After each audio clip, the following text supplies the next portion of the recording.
There's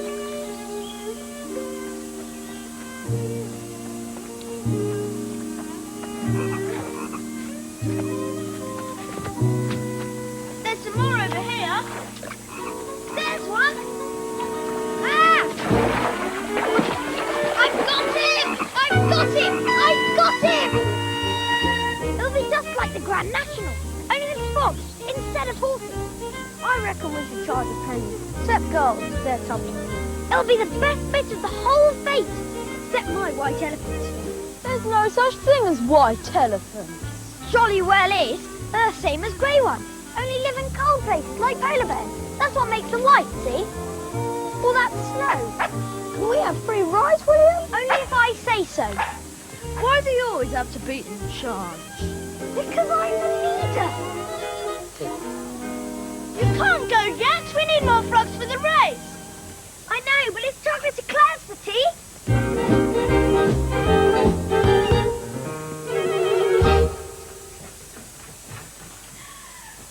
Shoot, Master William!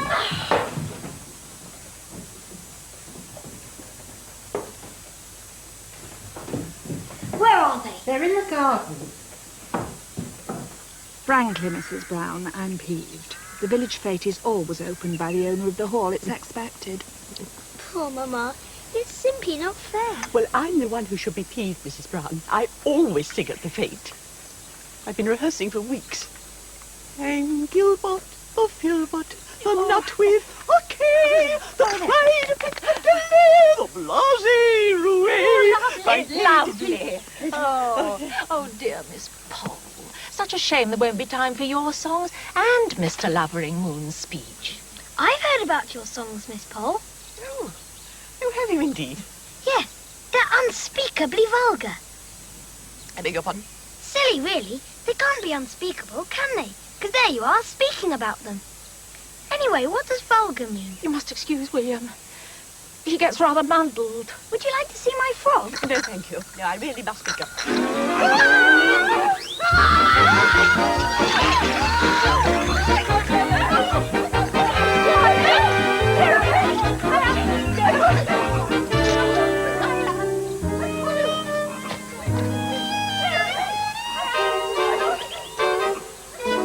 Little blighter. Cancel his pocket money, that's what I'd do. I did that last week. It wasn't fair. I only shaved the cat. Oh, poor Tiffany. She hasn't been seen since. The cat didn't mind. It was baking hot in all that fur. It's only grown-ups that mind things. When I'm grown up, I'm not going to mind when people do things, except if they're really bad, like robbing banks and stuff. William. Anyway, it wasn't me who called Miss Pole names. I only said what Mother said at breakfast. It's not fair, because Miss Pole broke the teapot, not me. You should jolly well make her pay for it out of her pocket money. That's enough, William. So, old Lavering-Moon is going to do the honours at the village fete, is he? Yes. And his wife. Well, I just pray he doesn't make a speech. Dreadful old windbag. Oh, dear. But, you know, they do say he could be the next Prime Minister. When I'm Prime Minister, I'm going to make it illegal to cancel people's pocket money. When you're Prime Minister, I shall emigrate. That's it. That's absolutely it. I can't go to another cocktail party as long as I live. I'll put a notice in the Times. I thought you were out for dinner. Out? I can't ever go out again. Not in polite society anyway. And it's all William's fault. I wasn't even there. Whose fault is it I bought this? You asked me which hat I liked, and I said the other one, but you bought that one instead. Well, I wasn't going to buy the one you liked, was I? Anyway, tonight I'm at divine Hugo Trumpers. And who should swan in but that frightful Lavinia Poplet? Wearing the same hat as me. Identical. Well, if you will dress like a fruit salad. The humiliation. It's social suicide. I wear the same hat as people every day. Same as Ginger, Henry, Douglas, and everyone. And I don't mind. That's because you're a boy. A horrid, hateful little boy. I'm taking the hat back to the shop. And I'm never going to listen to your advice again. You didn't listen to it in the first place. Ah, the joys of family life.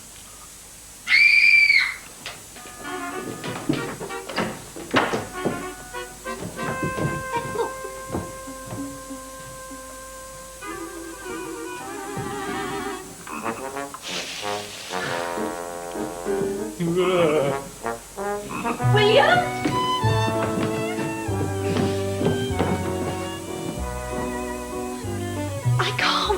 I'm related to that... All families have their dark side, Ethel. And I'm afraid ours is darker than most.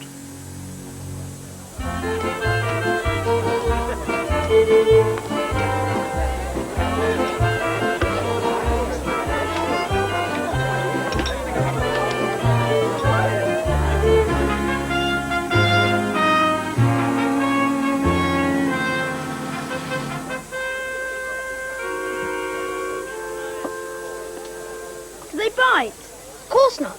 Elephants have got trunks, not teeth. They must be here soon. It's nearly opening time. Can you hear them? No, but I can hear a car.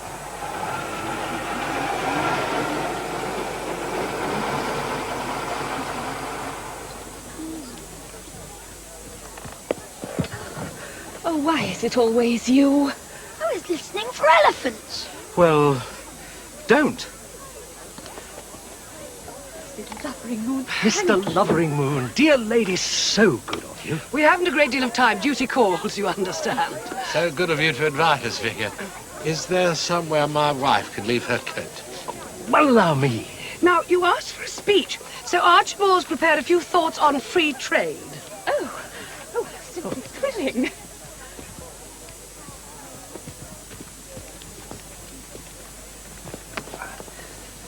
Look after that, please. What am I thinking of? Not you. You. Yes. Yeah, mothballs. It'll fit just nicely on the dummy. Have to be a dummy to wear this. Now, Ethel, help me to get this stall organised.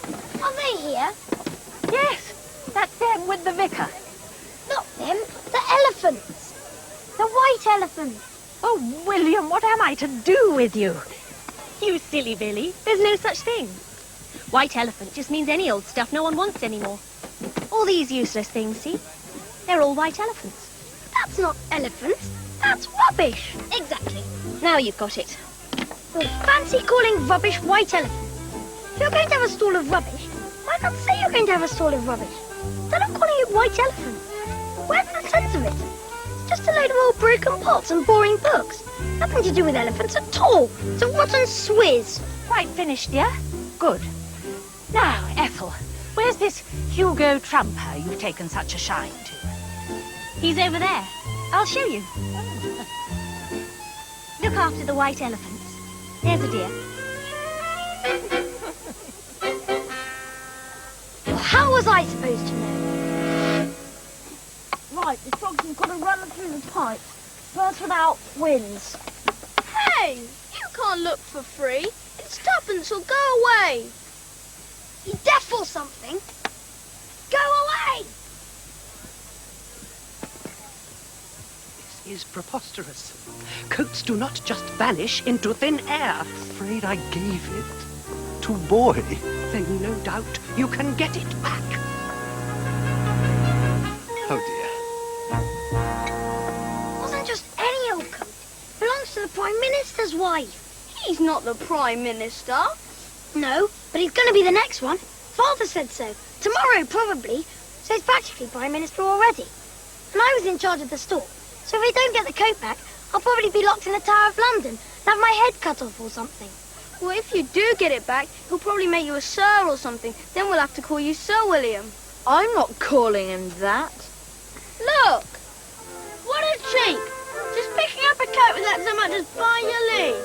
Let's follow her. Get it back. Why did it have to be Mrs. Bott?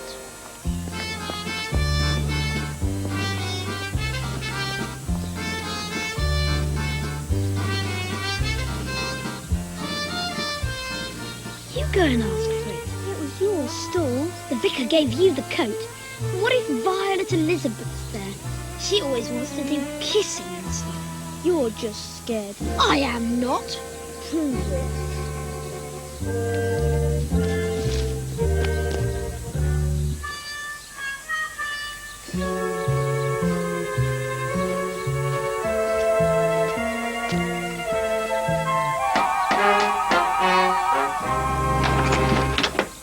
Please, it's the coat, you see.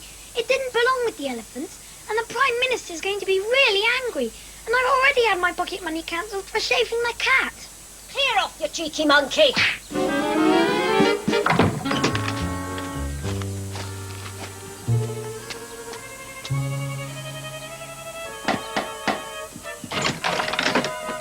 Excuse me, don't be cross, but Mrs. Bott's just come home and she's taken one of our white elephants. We're not at home to Mr. Rude. Now clear off, the lot of you! She didn't hit you half as hard as she hit me. She did. She hit me harder. She's more in practice after hitting you. But what about... Couldn't have been. She'd have been more tired of the second time. Used up all her strength on me. My ear's redder than yours. That proves it. And listen, what about... Of course yours is redder, because you boxed my ear first, see? So mine's had time to wear off. I bet mine's redder now than yours will be when yours has had the same amount of time to wear off as mine has. What about the coats? This one is burgling. I can't burgle something if it doesn't belong to the people who've got it. Can you? And I asked for it, didn't I? All polite and everything. If they won't give it back, I'm jolly well going to have to take it.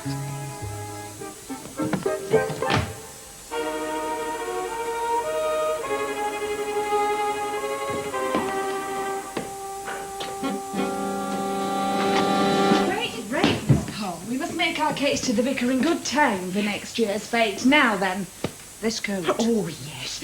One so seldom attends funerals does seem like an awful expense to go to. Not a close relative, I hope. Oh, no, a cousin twice removed. Hardly family at all. But they've invited me, and one likes to show oneself appreciative of these little attentions. Not that he'll have left me a single penny, of course. Here. It's quite new. I've only worn it once. Most grateful, Mrs. Bott. Glad to be of assistance in your hour of need. Oh, most grateful. Toodaloo. Just the ticket, Mrs.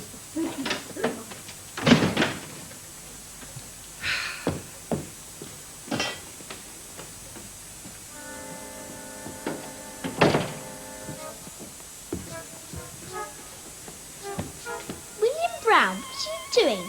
Aren't you going to say hello? Hello, Violet Elizabeth. Goodbye, Violet Elizabeth. Are you a burglar? Don't be silly, I'm William. I think you're a burglar, so I better scream for the police. No, don't. I can scream louder than anyone in England. I can scream and scream till I make myself sick. But I won't. On one condition.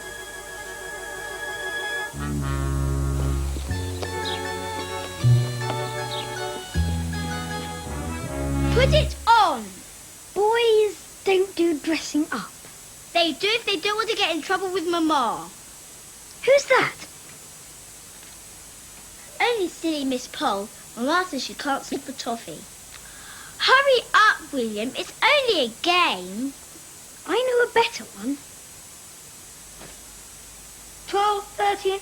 I never win at hide and seek. 14, 15. I bet I'd never guess if you hid somewhere clever, like your bedroom or something. 16, 17, 18, 19, 20. Coming, ready or not?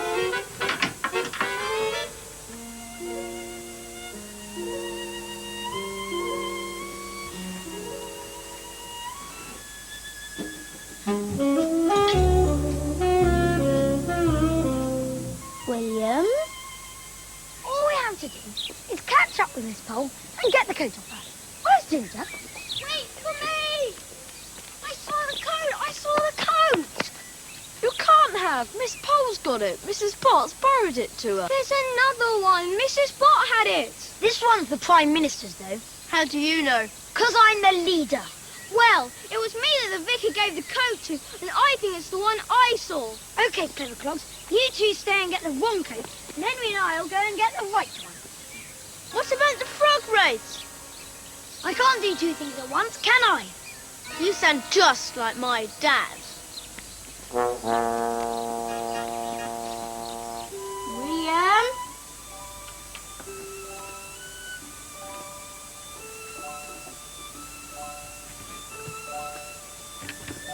William Brown! William Brown!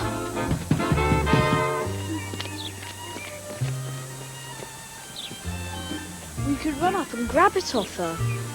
We could see if she wants to swap it. I could give her my earwigs. Grown-ups never want to swap things. You have to have a plan so we can get her to the fete. What sort of plan? Shh, I'm thinking. Come on.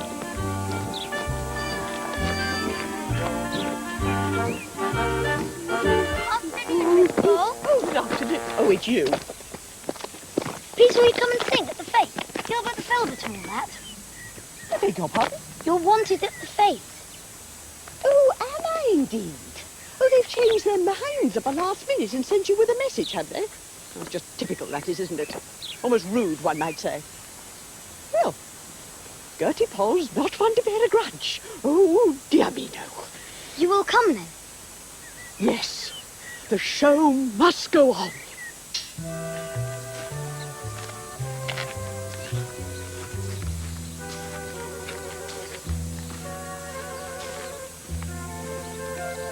Help! I'm locked in! Help! Not likely. Hang on. If we rescue her, she can get us the coat. Have you got a ladder? How should I know? I'm a damsel in distress. There's one.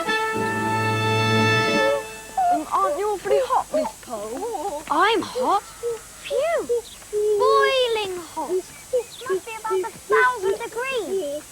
Do you know, being hot's supposed to be really bad for you. It was in the newspaper how scientists say people sing better when they're not hot or wearing coats, especially black ones. They're the worstest ones of all, black ones. Shall I carry your coat for you, Miss Pole? If you can't be sensible, be quiet.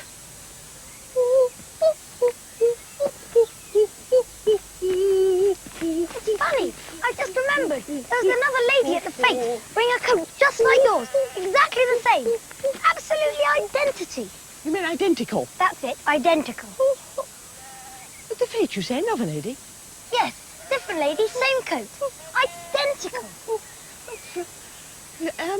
Perhaps it is a trifle warm, after all. I could look after your coat if you like, Miss Pole. Oh, thank you, William. Perhaps I'm not quite so gruesome after all. Excuse me.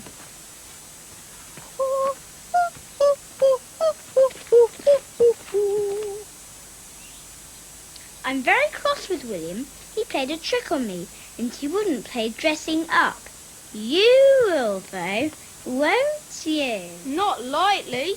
Crumbs! I'll scream and scream and scream till I'm sick.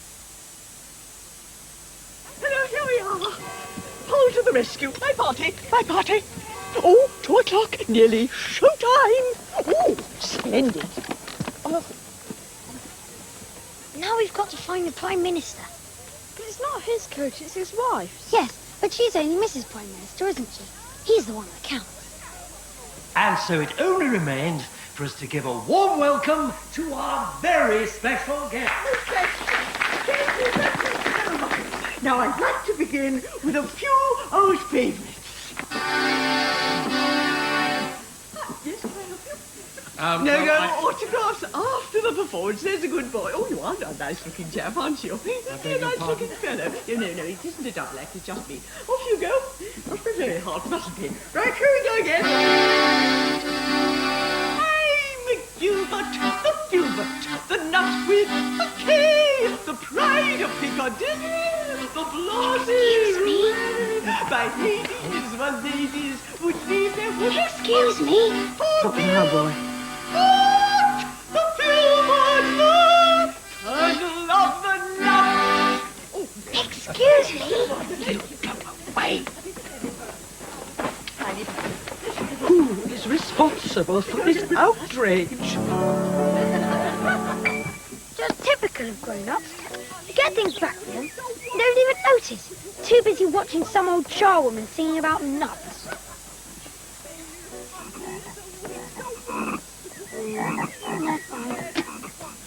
Which I couldn't do if I slacked about. So I count my time and I change my kit, and the exercise keeps me awfully fit.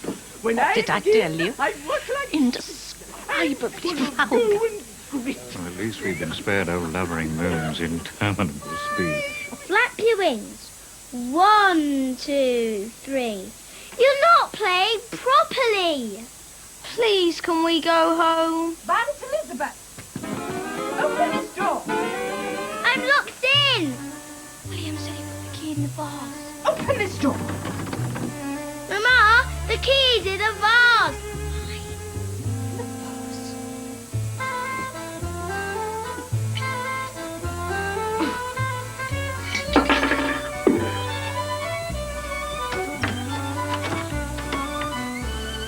Elizabeth. Beastly boys locked me in.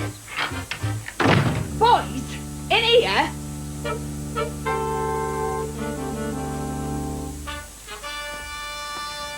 I'm never rescuing damsels in distress again. Oh no! What? We forgot our things. Excuse me. Are these what you're looking for? Quick! Don't Barbie. Just make her stop. Easier said than done, I'm afraid. Excuse me? Yes, not now. Shoo. She seems to be unstoppable, I'm afraid. I have a great deal to get through here, you know.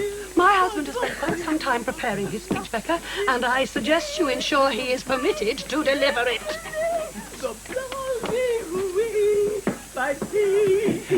The ladies would leave their wooden hearts for Wilmot, Colonel of the Nuts.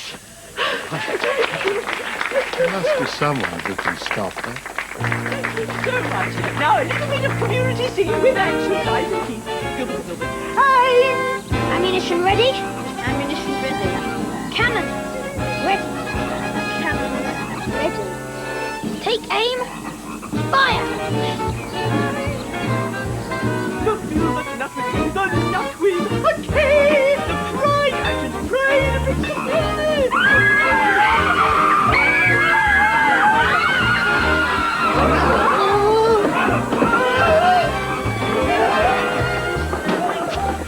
No, Archibald? My speech? Not after this debacle.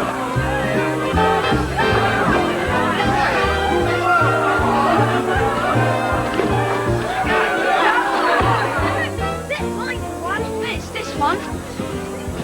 But that has a swab, but it isn't. Here's your coat. It got sold by mistake. Miss Paul got it for a funeral. But I got it back. Me and Henry. That's me. No, this is yours. Mrs. Bott had it. But we got it back when we escaped from having to be fairies. Me and Douglas. That's me. Well, but I got my coat back ages ago. The vicar's wife found it. Who are you boys, and where did you get all these coats? I might ask you the same question, Missy. What are you doing with my coat? Missy? Do you know who I am? I don't care if your name is Dame Nellie Melbeth. I want my coat. Mine, actually. It is not. I lent it to Miss Paul. How dare you? How dare you? Now! Riley, people are looking. Oh, my goodness, you're him, aren't you? So you must be... Oh, I say, I really am most dreadfully sorry. I'm Mrs. Bott from the hall. And I'm leaving. Archibald. What about my speech on free trade? Yeah.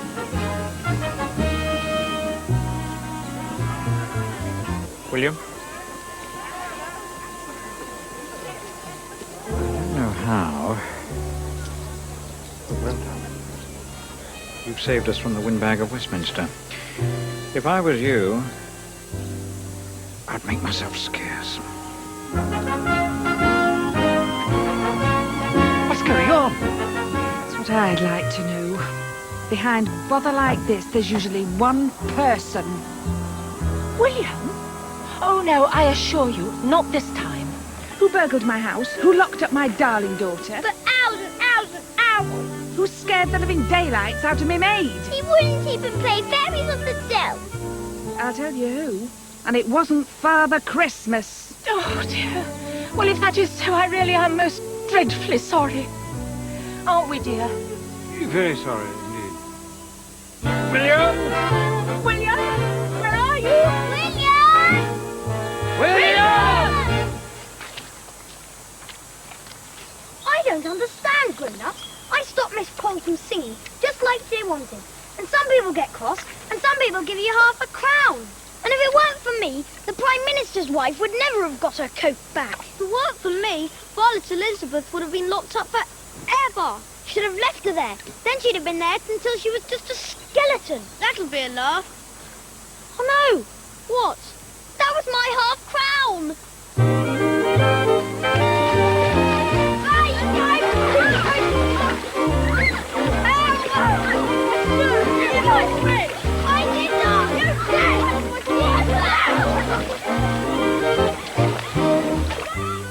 And William's exploits continue next Sunday at the same time on BBC One.